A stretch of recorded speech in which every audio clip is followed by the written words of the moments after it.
Bismillahirrahmanirrahim. Assalamualaikum warahmatullahi wabarakatuh.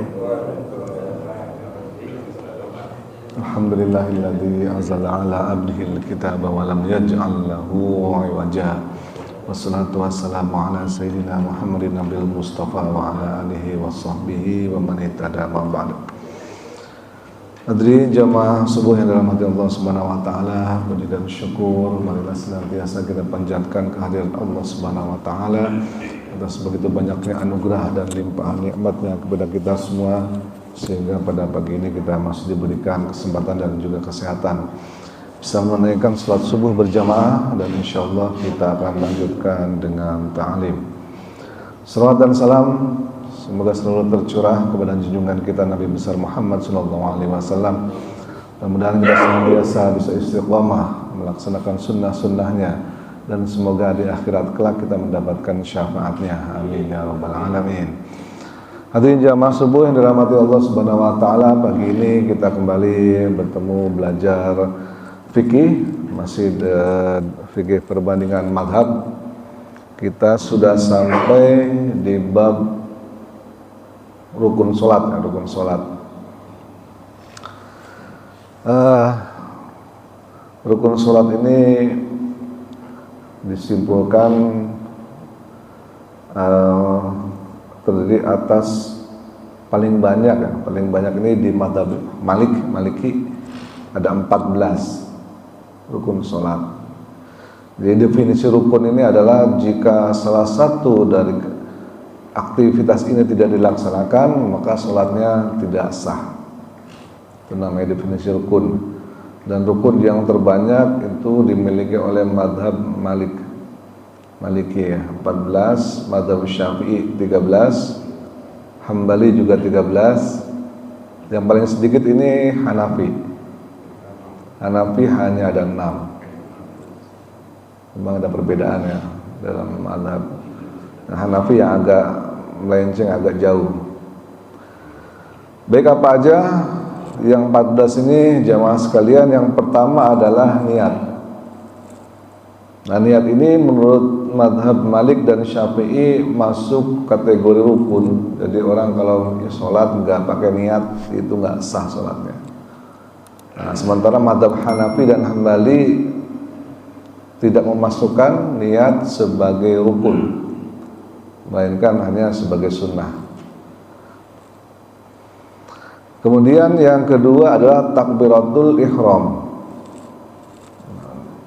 4 madhab sepakat takbiratul ihram ini hukumnya adalah rukun, tidak ada perbedaan.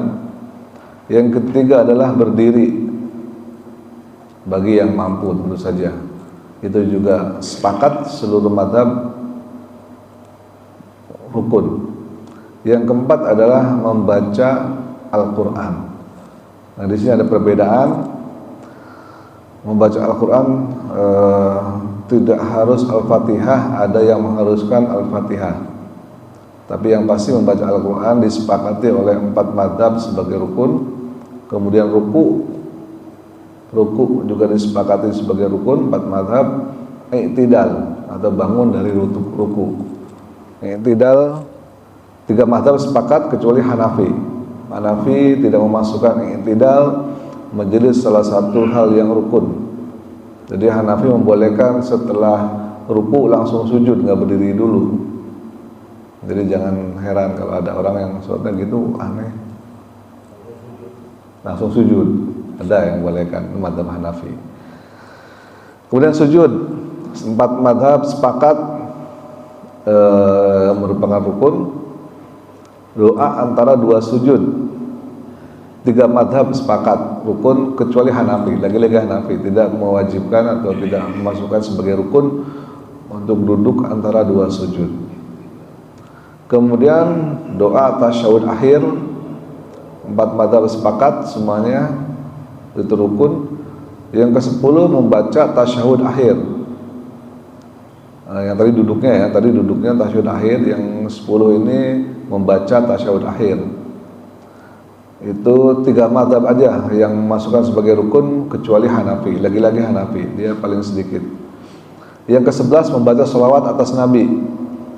Tiga mazhab sepakat itu rukun kecuali Hanafi. Kemudian salam, lagi-lagi tiga mazhab sepakat itu rukun kecuali Hanafi. Tertib dalam urutan, tiga mazhab sepakat kecuali Hanafi. Yang terakhir adalah nomor 14 tuma'aninah. Tuma'aninah ini yang memasukkan sebagai rukun hanya Maliki dan Hambali. Adapun Hanafi dan Syafi'i tidak memasukkan tuma'aninah sebagai rukun. Jadi kalau orang sholat itu tuma'aninah atau enggak tuma'aninah, kalau madzhab Maliki bilang sholatnya enggak sah kalau enggak tuma'aninah, Maliki dan Hambali. Tapi kalau Hanafi dan Syafi'i sah sholatnya walaupun tidak tuma'aninah. Itulah perbedaannya. Baik, kita belajar satu demi satu. Ada 14 tema di sini. Mudah-mudahan sempat dalam waktu 1 jam. Kita coba ambil yang poin-poin pentingnya saja. Yang pertama adalah niat. Kita semua sudah hafal mungkin dalilnya tentang niat ini.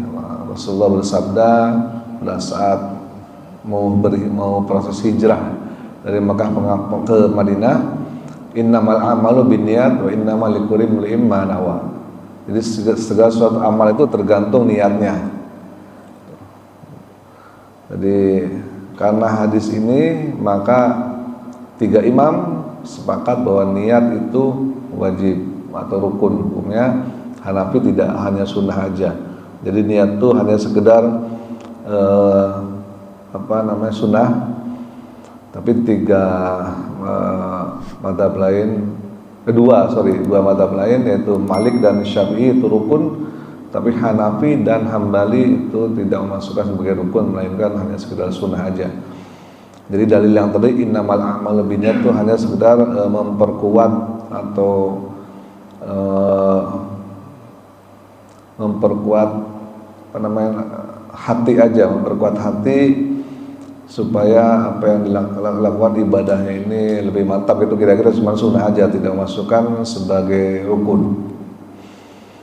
Tapi Maliki dan Syafi'i mengatakan bahwa niat ini masuk dalam rukun berdasarkan pemahaman hadis yang tadi innamal a'malu binniyat, artinya orang nggak sah kalau nggak niat ibadahnya. Mazhab Syafi'i merinci, kalau misalnya memang niat itu rukun, apa-apa aja sih yang mesti diniatkan di dalam saat kita mau sholat kan gitu. Nah ini dirinci. Yang perlu diniatkan waktu kita mau sholat adalah yang pertama itu sholatnya sholat apa? Sholat sunnah, apakah sholat wajib, sholat fardu gitu kan. Kemudian tipuannya apa nih? Sholatnya sholat duhur kah, subuh kah? Nah, makanya ada para ulama kemudian membuat sebuah merangkai atau menyusun kalimat yang mana isinya sebetulnya adalah checklist dari apa-apa saja yang perlu diniatkan di dalam sholat, yaitu menggunakan bacaan usolli. Bacanya sendiri nggak harus dibaca, nggak wajib dibaca usollinya, tapi di dalam hati kita harus niatkan bahwa kita ini saat ini sholat subuh misalnya, bukan sholat qobliyah subuh, kan sama-sama 2 rakaat. Nah itu yang membedakan apa? Membedakan adalah niatnya. Jadi pastikan pada saat kita mau sholat subuh diniatkan sholat subuh.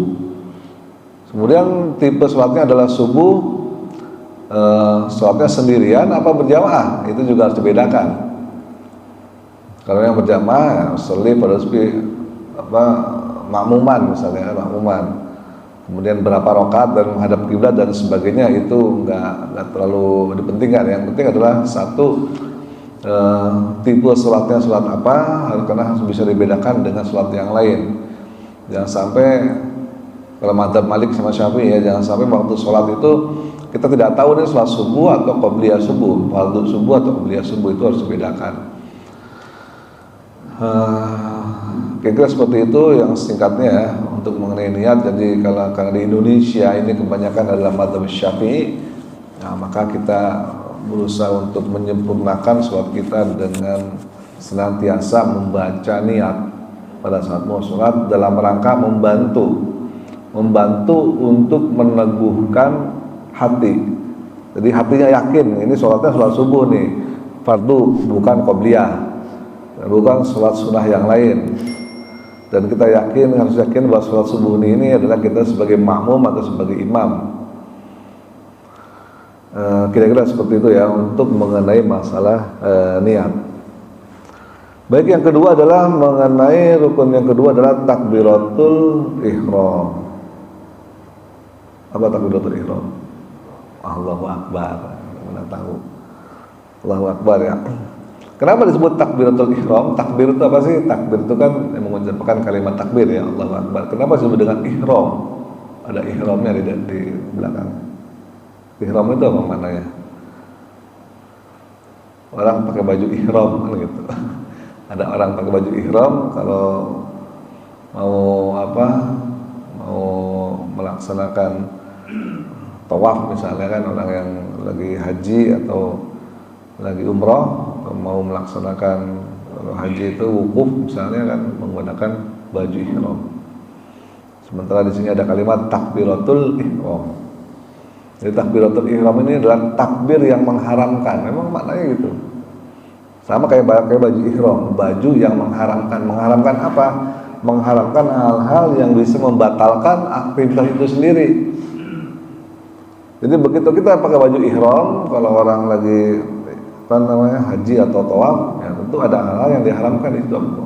Yang tadinya halal kita menggauli istri jadi haram.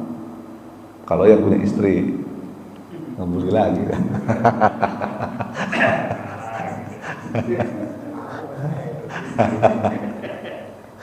Ya, jadi hal yang halal jadi haram begitu dipakai baju ihram. Begitu pun dalam sholat. Begitu Allahu Akbar, hal yang tadinya halal jadi haram. Apa aja itu? Satu, berbicara.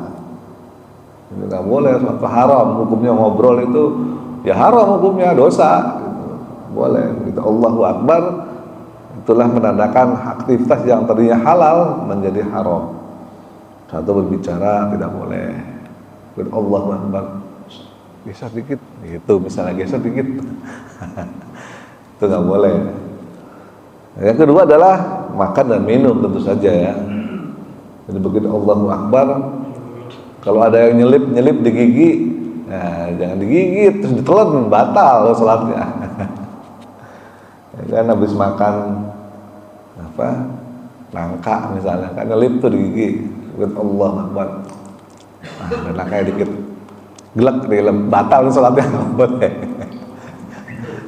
Maka dipastikan apa yang nyelip di gigi pada saat wudhu dibersihkan. Itu sebabnya kita harus melakukan wudhu dengan sempurna. Kalaupun memang ada sisa makanan jangan ditelan, ya kan, dikeluarin aja, dibuang. Pegang sama tangan gitu bagaimana, nanti jangan ditelan aja karena nggak boleh untuk menelan makanan. Begitupun minuman.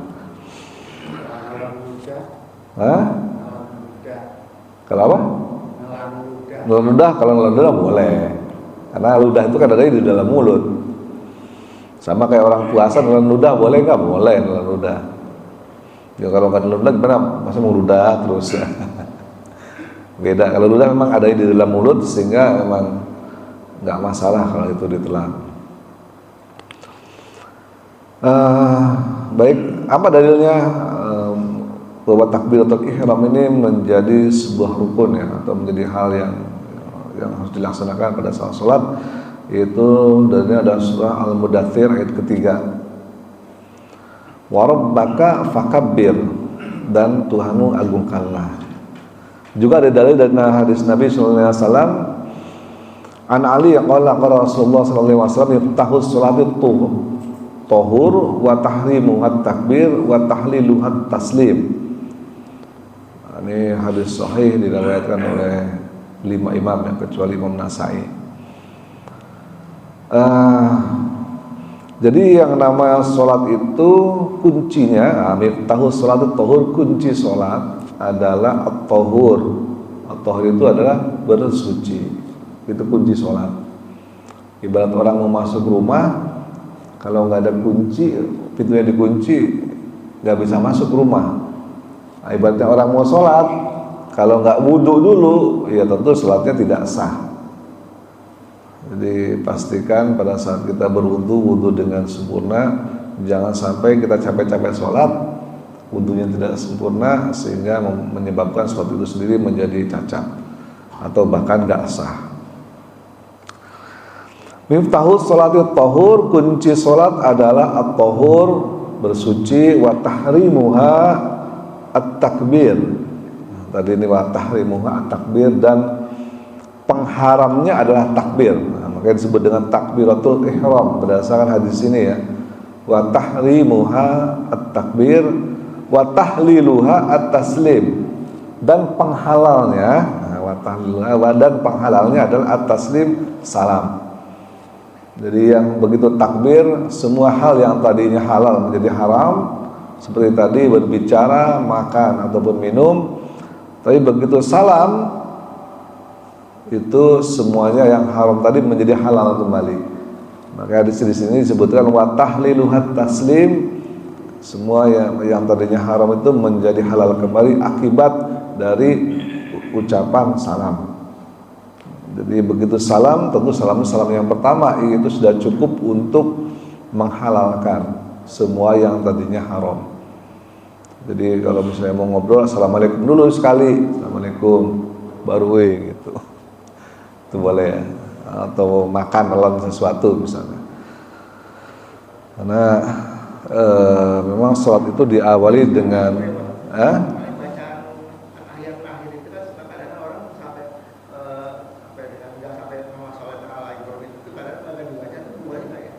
nanti belum sampai situ belum. Mulai baru takbiratul ihram, sabar. Nah, baru takbiratul ihram. Tenang. Nanti sampai kita sampai pada saatnya.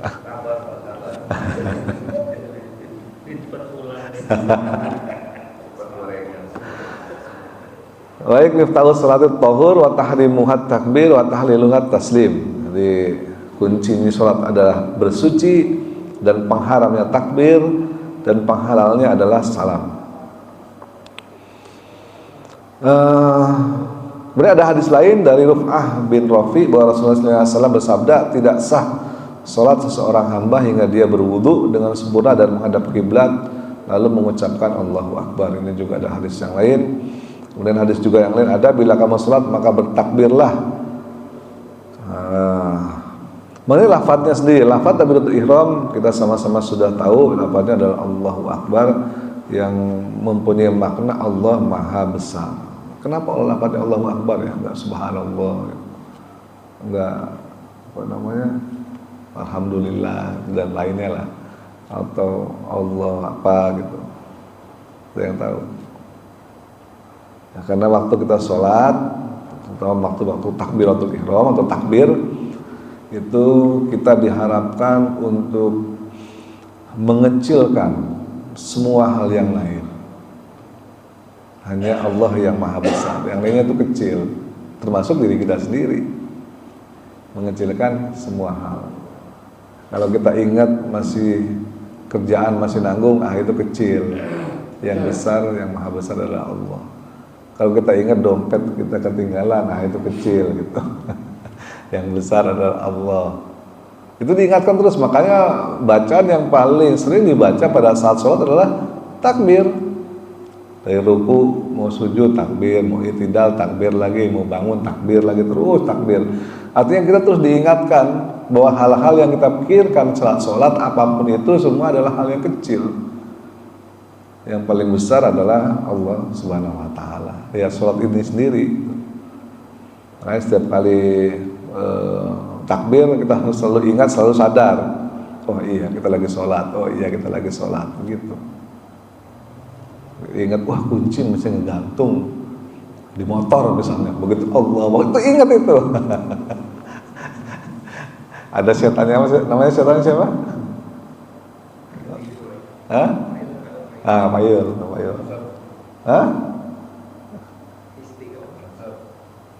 Siapa?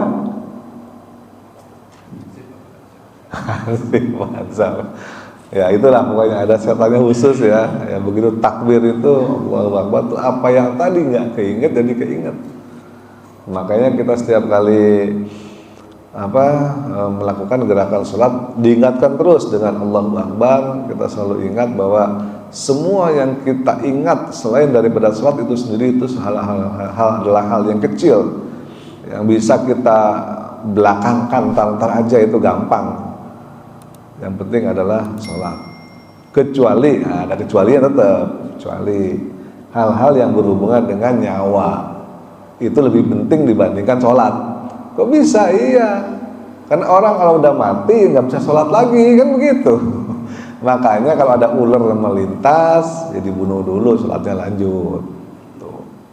Karena orang mati kan nggak bisa ibadah lagi kepada Allah, nggak bisa sujud lagi, nggak bisa beramal lagi. Makanya sebaiknya nyawa itu dipertahankan. Supaya apa niatnya?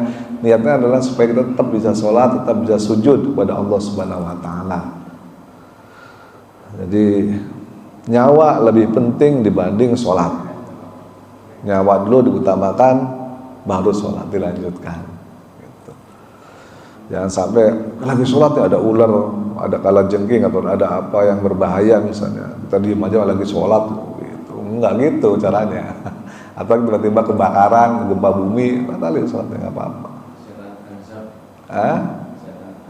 Setan hanzab namanya. Baik, itu yang pertama adalah mengenai takbiratul ihram. Kemudian yang kedua adalah berdiri di dalam sholat bagi yang mampu, tentu saja. Dalilnya apa? Waqumu lillahi qanitin, surat Quran surat Al-Baqarah ayat 238, berdirilah untuk Allah qanitin dengan patuh. Dalilnya ini juga hadis Nabi sallallahu alaihi wasallam an Imran bin Husain annahu sa'ala Nabi, dari Imran bin Husain annahu sa'ala Nabi, sungguhnya dia bertanya kepada Nabi sallallahu alaihi wasallam an sholatir rajuli qa'idan, bagaimana sholat seseorang yang sedang duduk, boleh nggak sholatnya duduk? Dia nanya. Faqala, Nabi menjawab, sholli qa'iman, sholatlah dengan berdiri. Fa illam tastati, jika kamu tidak mampu berdiri, faqa'idan, maka duduk boleh. Kayak Pak Eri, sholatnya duduk boleh. Fa illam tastati, kalau nggak mampu dengan duduk, fa'ala jam, maka silahkan berbaring. Atau berbaringnya menghadap kiblat ya, jadi miring berbaringnya. Silahkan berbaringnya miring menghadap kiblat. Silahkan berbaring. Jadi kalau mampu untuk berdiri silahkan berdiri, itu yang paling utama. Kalau tidak mampu silahkan duduk. Kalau tidak mampu juga silahkan berbaring. Kalau nggak mau berbaring juga disolatkan. Ya. Jadi memang dalilnya tersebut berdiri ya. Hadis ini juga menjelaskan bahwa berdiri hanya diwajibkan untuk mereka yang mampu berdiri, sedangkan orang yang tidak mampu tidak wajib.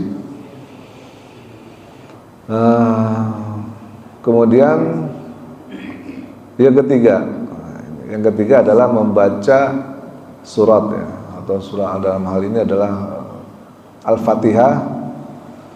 Jumhur ulama menyebutkan bahwa surat Al-Fatihah adalah rukun surat di mana sholat seseorang tidak sah tanpa membacanya, berdasarkan dalil dari Nabi sallallahu alaihi wasallam.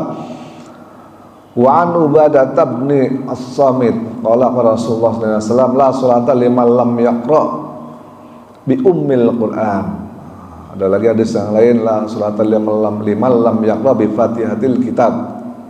Kalimatnya beda-beda dikit ya, tergantung perawinya. Jadi la sholata, tidak ada sholat. Nah, cuman ada perbedaan nih. Makna la sholata, tidak ada sholat itu ada perbedaan. Yang membedakan adalah apakah Al-Fatihah ini merupakan syarat sah atau syarat sempurna. Nah, ini perbedaannya di sini.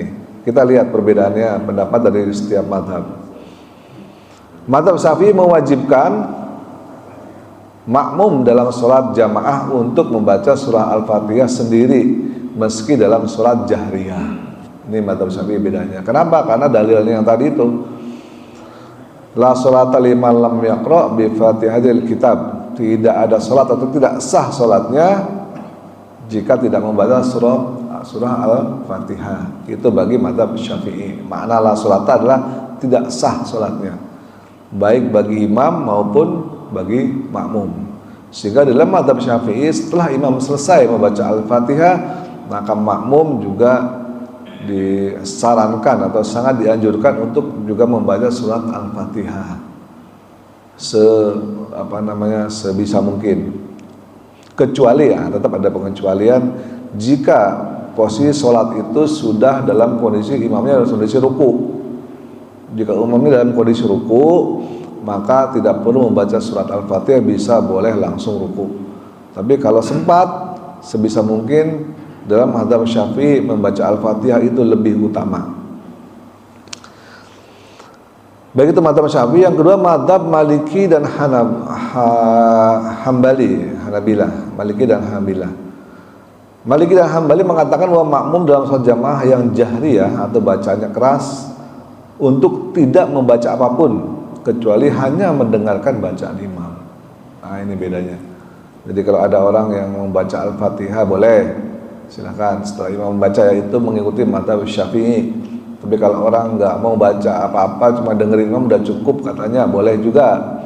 Itu berarti mengikuti mazhab Maliki dan Hambali, karena bacaan imam sudah dianggap menjadi bacaan makmum. Yang terakhir ada mazhab Hanafi. Mazhab Hanafi mengatakan bahwa Al-Fatihah itu bukan rukun sholat. Nah, ini beda sendiri dia. Al-Fatihah bukan rukun sholat, cukup membaca Al-Quran apapun boleh. Jadi jangan kaget juga orang nggak baca Al-Fatihah langsung tahu-tahu kulhu gitu kan. Ada yang membolehkan, yaitu mazhab Hanafi. Berdasarkan dalilnya, ada dalilnya.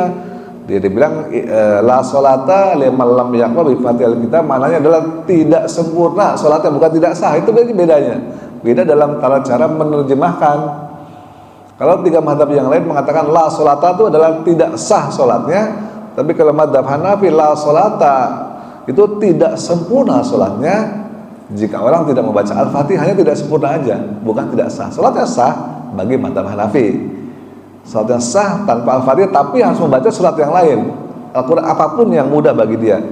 Apa dalilnya? Ada, mereka juga punya dalil, yaitu surat Al-Muzammil ayat 20. Faqra'u ma tayassara minal Qur'an, bacalah apapun yang mudah bagimu dari Al-Quran.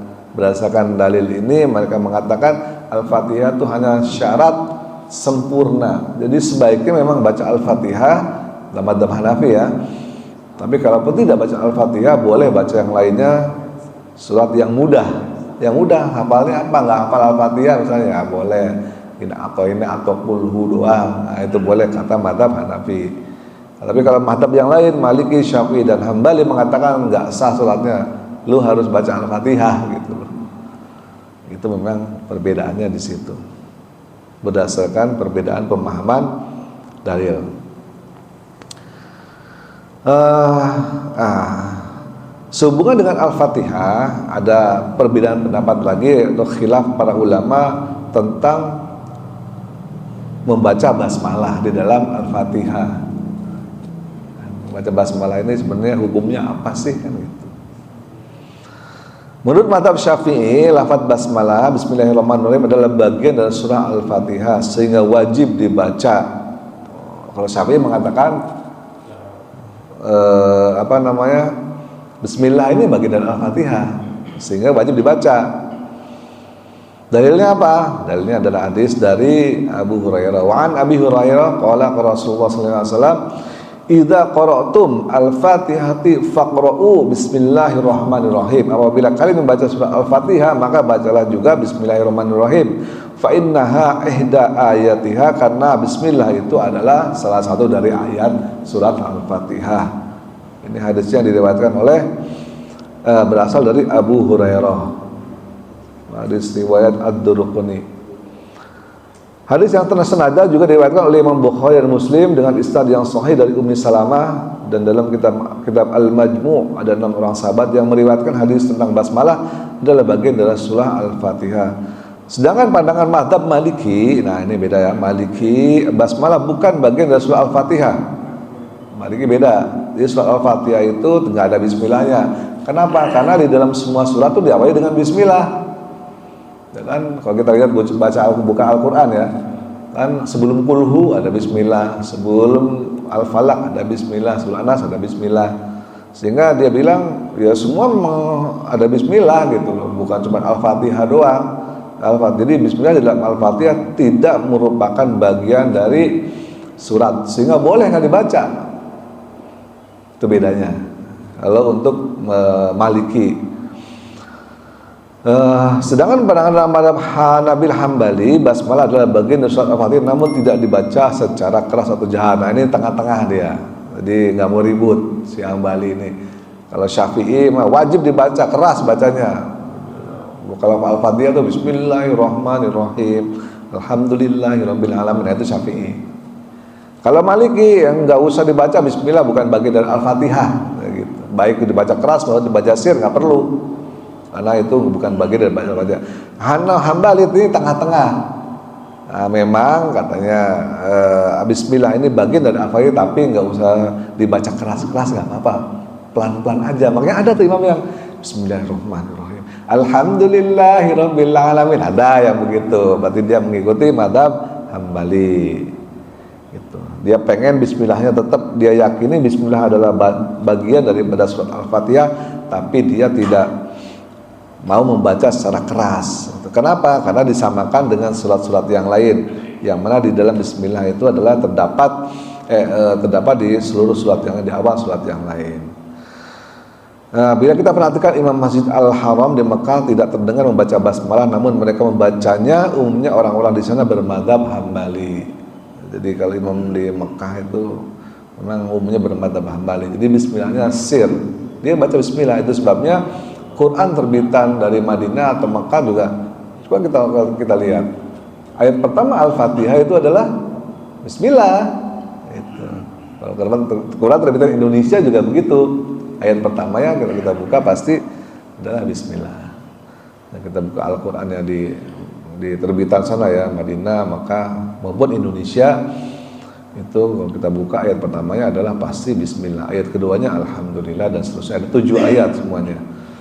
Tapi mungkin Quran yang terbitan, saya nggak tahu negara mana, saya belum pernah lihat sih ada Quran yang ayat nomor 1-nya tuh alhamdulillah, saya belum pernah lihat gitu. Karena mungkin di negara-negara tertentu yang memang menerapkan madhabnya dalam madhab Maliki ya, mungkin Maroko ya, Maroko tuh Maliki di sana. Mungkin kalau terbitan Qurannya terbitan sana, barangkali ayat pertamanya ya tidak bismillah, melainkan alhamdulillah, itu adalah ayat yang pertama. Itu perbedaannya. Baik, kemudian kita lanjut ke bab ruku. Ruku sebagaimana kita tahu gerakan menundukkan badan dan kepala dengan tangan diluruskan ke lutut kaki. Itulah. Saya lihat di sini kadang-kadang masih ada jamaah kita yang rukunya tidak sempurna. Jadi pastikan saat ruku itu posisi punggung kita lurus, ya kan, tangan nempel di di dengkul. Kemudian kita ruku, pastikan posisi punggung kita lurus. Kadang-kadang ada yang posisi punggungnya masih begini, kan ada yang terlalu begini. Nah, berlatihlah mungkin di depan cermin punggungnya lurus begini. Kira-kira kalau kita taruh gelas di atasnya tuh gelasnya nggak jatuh. Nah, gampangnya gitu kira-kira. Jadi lurus punggungnya, pastikan, dan kedua tangan nempel di lutut atau bertengger di lutut lah. Dengan tidak mengangkat kepala tapi tidak juga menekuknya. Jadi kepalanya juga lurus, ini lurus dari mulai punggung sampai dengan kepala. Sehingga bila ada ayat di punggungnya tidak bergerak karena kelurusan punggungnya. Perintah untuk melakukan ruku adalah firman Allah Subhanahu wa taala dalam surat Al-Hajj ayat 77, ya ayyuhalladzina amanu ruk'u wasjudu wa'budu rabbakum waf'alul khaira la'allakum tuflihun. Hai orang-orang yang beriman, irka'u, rukuklah, wasjudu dan sujudlah, wa'budu dan sembahlah rabbukum, Rabbmu, waf'alul khaira la'allakum tuflihun, dan berbuat baiklah supaya kamu menjadi orang yang beruntung. Itu surat Al-Hajj ayat 77 dalil Qur'annya. Dan juga dalil dari hadis Nabi SAW dari Aisyah. Aisyah qalat, Aisyah berkata, ra'aituhu idza raka'a amkana yadaihi min rukbatayhi. Jadi ini hadis dari Aisyah SAW, aku melihat beliau Rasulullah SAW ketika ruku meletakkan tangannya pada lututnya. Hadis sahih muttafaqun alaih ya. Jadi diriwayatkan oleh Imam Bukhari dan Muslim. Adalah Rasulullah SAW bila ruku tidak mengangkat kepalanya dan juga tidak menekuknya. Jadi kepala lurus sama punggungnya. Tapi di antara keduanya, untuk sahnya gerakan ruku, posisi seperti ini harus terjadi dalam beberapa saat. Tidak boleh hanya berupa gerakan dari berdiri ke ruku, tapi langsung bangun lagi. Jadi jangan ruku langsung set, pelan, pastikan dulu posisinya sempurna, baru baca Subhana Rabbiyal Azim misalnya gitu. Habis itu baru berdiri. Jadi jangan sut. Nah, gitu kira-kira. Ada juga orang yang salatnya seperti itu gitu, buru-buru. Pastikan dulu sempurna setiap gerakannya, baru kita berubah ke gerakan yang lain sambil membaca takbir Allahu Akbar. Kemudian ada juga dari ada jeda ya, karena jeda. Kenapa ada jeda? Karena ini adalah bagian dari tuma'ninah sebetulnya. Tapi tuma'ninah ini sekali lagi yang tadi kalau madzhab Syafi'i tidak wajib tapi sunnah, tapi Maliki mewajibkan jadi rukun ya, tuma'ninah.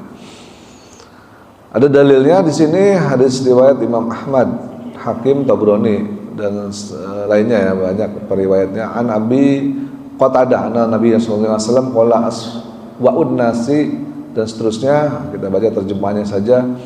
Pencuri yang paling buruk adalah yang mencuri dalam salatnya. Nah, ini disebut dengan pencuri. Jangan sampai kita disebut pencuri ya. Para sahabat bertanya, ya Rasulullah, bagaimana mencuri dalam salat? Maksudnya apa? Kok ada mencuri dalam salat dengan cara tidak menyempurnakan ruku dan sujudnya? Nah, ini kata Nabi. Jadi kalau rukunya asal-asalan, sujudnya asal-asalan tidak sempurna, maka dianggap kita itu adalah pencuri. Maka kalau sujud atau ruku yang tenang, yang tuma'ninah, gak usah buru-buru mau kemana buru-buru. Ya, dan beliau sabda tulang belakangnya tidak sampai lurus ketika ruku dan sujud. Nah, itu pastikan lurus pada saat ruku dan sujud. Pada saat ruku lurus begini, pada sujud lurusnya begini. Nah, itu beda. Nah, tapi pastikan itu lurus semuanya. Para ulama fikih menyebutkan bahwa perbedaan rukunya laki-laki dan wanita adalah pada letak tangannya. Laki-laki melebarkan tangannya atau merengangkan antara siku dengan perutnya, sedangkan wanita melakukan sebaliknya, mendekatkan tangannya ke tubuhnya. Nah, ini beda. Kadang-kadang saya melihat cowok itu kayak cewek ruku sujudnya ya, sujudnya begini. Jadi tangan itu mesti nempel. Kalau cewek ke sini, kalau cowok, nah begini, buka dia. Nah, ini bener nih, kayak Pak D. Itu namanya cowok. Tapi ada juga cewek yang begini. Bukan Diti, itu Dito. Nah, itu namanya cowek. Ya, jadi perhatikan pada saat sujud, tangannya begini. Dan jangan lupa kakinya nekuk. Karena anggota sujud itu ada berapa? 7. Dan kadang-kadang saya lihat juga ada yang kakinya nggak nekuk. Kan telapak kaki itu mesti nempel. Jadi yang nempel itu bukan punggung kaki, tapi telapak kaki.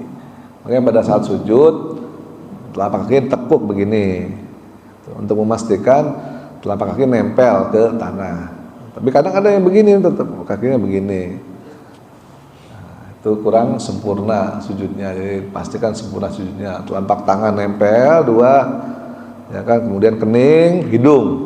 Nah, Rasulullah menunjuki hidung, tapi yang nempel kening. Jadi kalau misalnya keningnya nempel dengan sempurna, pasti hidungnya nempel, ya kan. Kemudian dengkul, lutut ya, kemudian 2 telapak kaki, nekuk kakinya begini, nempel ke tanah. Jadi ada 7 ya. Pastikan rukunya sempurna, sujudnya sempurna, disertai dengan tuma'ninah. Tandanya apa tuma'ninah? Tandanya minimalnya kita baca Subhana Rabbiyal A'la atau Subhana Rabbiyal Azim minimal 1 kali, minimalnya itu sudah dianggap sebagai tuma'ninah.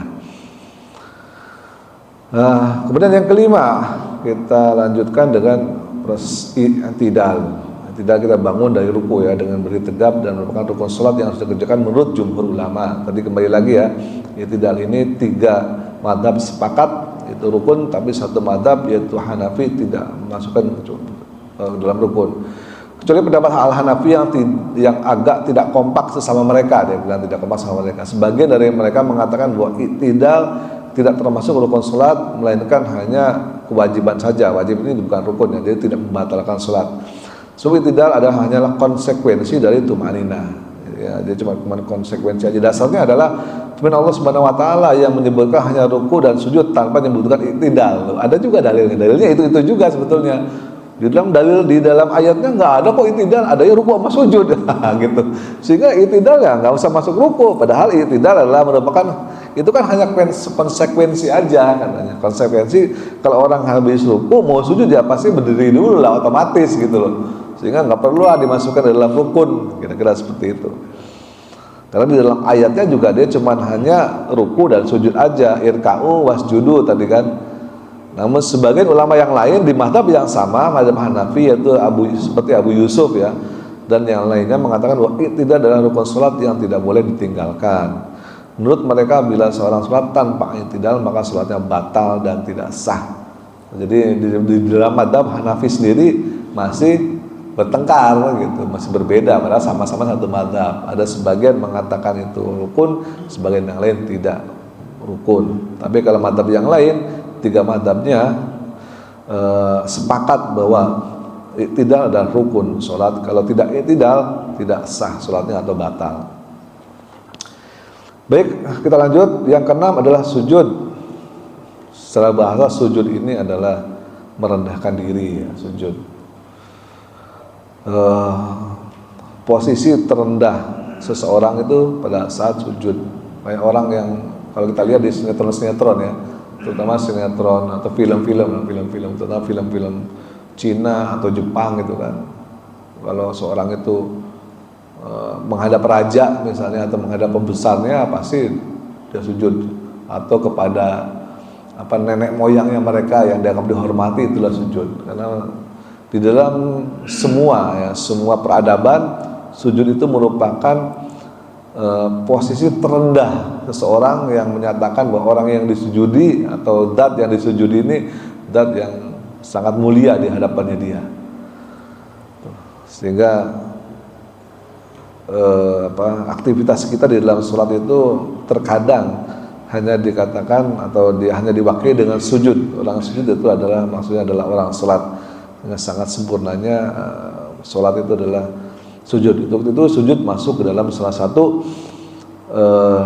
rukun sholat. Yang tadi ada 7 anggota badan yang nempel ke tanah, yaitu wajah, kedua telapak tangan, kedua lutut, dan kedua ujung telapak kaki. Nah, persen dalilnya apa nih? Dalilnya adalah kembali tadi ya, dari Al-Quran yang tadi ayatnya sudah kita sebutkan di surat Al-Hajj ayat 77. Nah, hadis nabinya ada dari Ibnu Abbas radhiyallahu anhuma, hadis riwayat Bukhari dan Muslim ya. Saya bacakan terjemahannya aja. Aku diperintahkan untuk sujud di atas 7 anggota. Ini ada dalilnya dari Ibnu Abbas. 7 anggota yaitu wajah, tapi beliau menunjuk hidungnya. Rasulullah yang menunjuk hidungnya. Kedua tangan, kedua lutut, dan kedua telapak kaki. Manakah yang lebih dahulukan, lutut atau tangan dulu waktu kita turun sujud? Nah ini ada dua-duanya, ada hadisnya ya. Karena pernah ada kisah yang dikisahkan oleh Ustadz Adi Hidayat, itu berkisah bahwa ada suami istri bertengkar di rumah sampai punggung-punggungan tidurnya. Kan kalau lagi berantem ceritanya kan suka begitu kan, berantem biasa di rumah tangga. Kenapa? Karena berbeda pendapat. Kata suami, waktu mau sujud yang turun tuh tangan dulu. Kata istrinya, enggak, hadisnya yang benar itu adalah kaki lutut dulu gitu. Jadi berantem suami istri gara-gara perbedaan pendapat ini. Jangan sampai seperti itu ya sebetulnya. Karena keduanya ini ada dalilnya. Dalilnya apa? Nah, ini dikatakan di sini dalilnya dari Wa'il ya, dari Wa'il. Dari Wa'il bin Hajar berkata, aku melihat Rasulullah SAW bila sujud meletakkan kedua lututnya sebelum kedua tangannya. Nah, ini lutut dulu. Itu dalilnya ada. Dan bila bangun dari sujud, beliau mengangkat tangannya sebelum mengangkat kedua lututnya. Dalilnya, nah, kecuali diriwayatkan oleh 5 imam hadis kecuali Imam Ahmad. Ya, termasuk Bukhari dan Muslim itu di sini ya. Berarti hadisnya sahih. Namun Al-Malikiyah berpendapat sebaliknya, justru yang disunahkan untuk diletakkan terlebih dahulu adalah kedua tangan. Baru Imam Malik beda, Malikiyah. Dia bilang tangan dulu baru lutut. Dalil mereka adalah hadis berikut, ada juga hadisnya. Hadisnya adalah dari Abu Hurairah juga, bila kamu sujud janganlah seperti duduknya unta. Dia bilang, hendaklah kamu meletakkan kedua tangan terlebih dahulu baru kedua lutut. Tuh, mana yang benar? Hah? Tangan dulu baru lutut. Kan ada hadisnya, lutut dulu baru tangan. Ya, kok bisa ada dua hadisnya, kok beda bertentangan? Kenapa? Nah, para ulama mengatakan ini adalah yang dilakukan oleh Rasulullah pada saat beliau masih muda dan beliau sudah berumur. Pada saat Rasulullah masih muda, beliau pakai tangan dulu. Ya kan? Makanya ada sahabat yang melihat Rasulullah tangan dulu turunnya. Nah, gitu. Nah, pada saat beliau udah umur, ya kan? Pada saat beliau masih muda, lutut dulu. Karena lututnya kan masih kuat. Ya kan, lutut dulu bisa, masih kuat. Masih muda, tapi begitu beliau sudah berusia, ya kan, sepuh, lututnya udah agak susah nih, gitu kan, sakit lutut, gak kayak PRI lah, sakit lutut, gitu. kayak Pak Anies juga, gitu. Jadi apa? Tangan dulu. Jadi makanya para ulama menyimpulkan, oh, karena usia Rasulullah berbeda, sehingga dua hadis ini kelihatan bertentangan, sebetulnya tidak bertentangan, karena memang usia. Artinya apa? Mau tangan dulu boleh, mau lutut dulu boleh. Yang nggak boleh apa? Kepala dulu. Ya. Jadi kalau tangan dulu boleh, lutut dulu boleh. Yang nggak boleh adalah kepala dulu turun. Nah, itu nggak boleh, nggak ada dalilnya. Oke ya, lanjut doa antara dua sujud. Nah, ini udah disepakati oleh semuanya, tidak ada perbedaan pendapat. Jadi kita skip aja duduk antara dua sujud ya. Kemudian yang ke-8 duduk tasyahud akhir. Ini juga duduk tasyahud awal dan tasyahud akhir merupakan rukun salat menurut jumhur ulama hanya. Nah, kecuali Hanafi tadi ya, Hanafi tidak mensyaratkan sebagai rukun. Duduk untuk tasyahud akhir ini yaitu duduk dalam posisi tawaruk ya. Nah, kita sudah tahu lah gimana caranya duduk terakhir ya. Duduk tasyahud akhir ya. Soal duduk tasyahud akhir kita udah tahu caranya. Seperti ini kakinya, nanti yang bisa ditekuk kakinya ditekuk, kalau yang nggak bisa nggak usah, nggak apa-apa. Kemudian Asy-Syafi'i dan Hanabila sama-sama berpendapat bahwa untuk duduk tasyahud akhir yang disunahkan adalah duduk tawaruk ini. Itu disunahkan posisinya seperti ini. Tapi kalau nggak bisa kayak gini, posisi seperti duduk di tahiyat kedua juga boleh, ya kan? Hanya sunahkan aja. Ya, oke. Kalau misalnya nggak bisa duduk tawaruk, ya pakai iftirash. Karena dari mana asalnya? Ini ada dalilnya. Hadis riwayat Imam Tirmidzi dari Wa'il juga, dari Wa'il Ibnu Hajar. Aku datang ke Madinah untuk melihat salat Rasulullah SAW ketika beliau duduk tasyahud. Beliau duduknya iftirashi dan meletakkan tangan kirinya di atas paha kirinya dan menasabkan kakinya yang kanan, kira-kira seperti itu.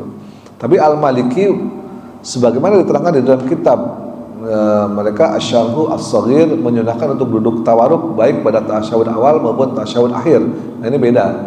Jadi kalau madzhab Maliki mau tasyahud awal mau tasyahud akhir, cara duduknya tetap pakai tawaruk. Kalau yang lain beda ya, ada iftirash, ada tawaruk. Jadi silahkan aja posisi duduknya mau pakai yang mana, yang kira-kira kita nyaman duduknya sehingga tidak mengganggu kehusyuan sholat. Boleh. Baik, yang ke-9 salam. Salam pertama, ada dua salam, yaitu salam pertama dan kedua. Salam pertama adalah fardu atau rukun yang menurut para ulama seperti Malikiyah dan Syafi'iyah. Sedangkan salam yang kedua bukan fardu melainkan sunnah. Jadi yang pertama itu wajib atau rukun, yang kedua itu sunnah. Boleh kita nggak salam yang kedua ya assalamualaikum, habis itu kentut boleh, salatnya nggak batal. Tapi kalau sebelum salam kita kentut ya batal, salatnya harus mengulang wudu lagi. Nah, kita harus tahu. Jadi begitu salam, jadi kalau mau kentut udah nggak tahan banget, itu salam dulu. Setelah salam kentut boleh. Nah, setelah itu selesai salatnya. Karena salam pertama ini yang yang wajib. Dari mana dalilnya? Dalilnya adalah dari hadis riwayat Muslim dari Ali bin Abi Thalib. Ana Ali qala Rasulullah sallallahu alaihi wasallam yaftahu salatul tahur. Wah, ini yang tadi hadisnya mengenai menurut Asy-Syafi'i minimal lafaz salam adalah assalamualaikum, itu minimal aja, boleh cukup sekali saja. Sedangkan menurut Hanabilah salam itu harus 2 kali dengan lafaz assalamualaikum warahmatullah.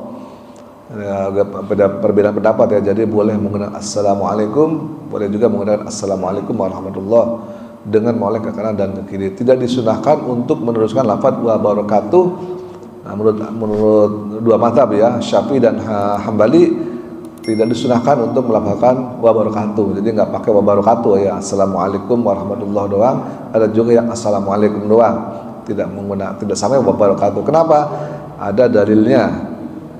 Dari Ibnu Mas'ud, Anas sallallahu alaihi wasallam kana yusallimu. Nah, kita baca terjemahannya aja. Dari Rasulullah SAW, dari Ibnu Mas'ud ya. Jadi waktu Rasulullah SAW memberi salam ke kanan dan kiri, beliau hanya mengucapkan assalamualaikum warahmatullah, assalamualaikum warahmatullah, hingga nampak pipinya yang putih. Nah, jadi beliau hanya sampai kalimat warahmatullah saja. Selain sebagai penutup sholat, salam ini juga merupakan doa yang disampaikan kepada orang-orang di sebelah kanan dan kirinya. Bila tidak ada, maka diniatkan kepada jin dan malaikat. Jadi salam itu sebetulnya doa ya. Assalamualaikum, doain siapa? Doa orang sebelah kanan. Assalamualaikum, doain orang yang sebelah kiri supaya diberikan keselamatan. Tapi kalau sholatnya sendiri, ya assalamualaikum, anggap aja ada jin, ada malaikat yang ikut sholat. Assalamualaikum, jin dan malaikat yang ikut sholat. Baik, yang ke-10 adalah tuma'ninah. Tuma'ninah ini yang tadi ada yang mewajibkan atau menjadikan rukun khusus untuk mazhab Maliki ya. Maliki menjadikan sebagai rukun, yang lainnya tidak, melainkan hanya sunnah aja. Mengapa demikian? Ada hadisnya yang memang dipahami oleh mazhab Maliki itu sebagai rukun ya. Dari Hudzaifah radhiyallahu bahwa beliau melihat seorang yang tidak menyempurnakan ruku dan sujudnya. Ketika telah selesai dari sholatnya, beliau memanggil orang itu dan berkata kepadanya, kamu belum sholat. Bila kamu mati, maka kamu mati bukan di atas fitrah yang telah Allah tetapkan di atasnya. Risalah Nabi Muhammad SAW, hadis riwayat Bukhari. Sehingga dianggapnya tuma'ninah itu merupakan kewajiban atau rukun bagi mazhab Maliki. Yang ke-11 adalah tertib. Tertib itu mendahulukan yang dahulu dan membelakangkan yang belakang sesuai dengan urutannya masing-masing. Nah, oke. Udah habis pembahasannya tentang rukun salat. Silakan ada yang mau bertanya? Ya, silakan. Ini mengenai bacaan atahiyat, Pak. Kadang-kadang ada orang yang hanya membaca atahiyat terakhir itu seperti atahiyat pertama, Pak. Apa itu sah atau enggak? Boleh. Boleh itu. Karena membaca tahiyat itu yang tadi berdasarkan informasi tadi, yang diwajibkan di dalam bacaan tahiyat itu adalah hanya sampai dengan sholawat Nabi. Jadi yang dipentingkan itu adalah sholawatnya. Jadi cukup dengan sholat Nabi itu sudah memenuhi rukun. Kalau sholat Nabinya dihilangkan, itu yang nggak boleh. Nah, jadi memang bacaan tahiyat itu tidak perlu sampai lengkap. Nah, yang penting ada sholawat Nabinya di situ sudah bisa memenuhi kriteria minimal, memenuhi rukun sholat.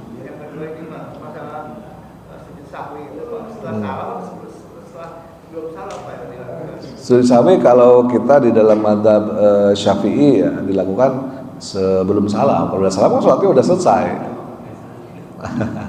Jadi setelah atahiyat akhir ya kan, kalau mau sujud sahwi ya kita sujud lagi sahwi, kemudian baru setelah itu tidak perlu tahiyat, langsung salam.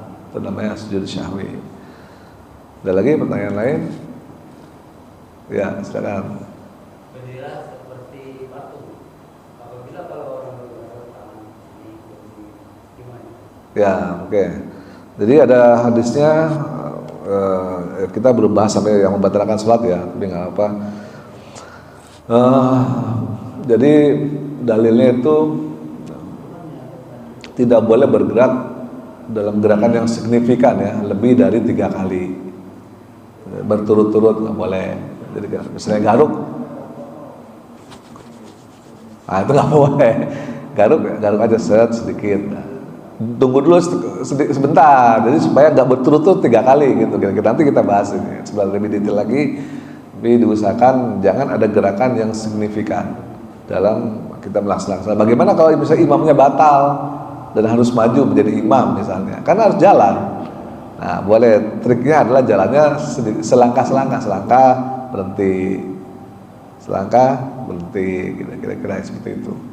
Jadi memang tidak boleh melakukan gerakan yang signifikan. Apalagi saya lihat kadang-kadang ya, sampai sholat tuh ada tuh di sini begini-gini, ya kan? Megangin jenggot sambil gini-gini, ada sambil garuk-garuk apa nah, sebaiknya jangan ya. Kalau sholat namanya sholat kan tumaninah. Tumaninah itu adalah tenang. Nah, tenang. 3 kali kan nggak apa-apa. Hah? 1, 2. Ya, begitu itu dia. Itu dia, makanya tadi kayak sholat, kayak orang yang melangkah karena misalnya imamnya batal kan makmumnya harus melangkah ke depan.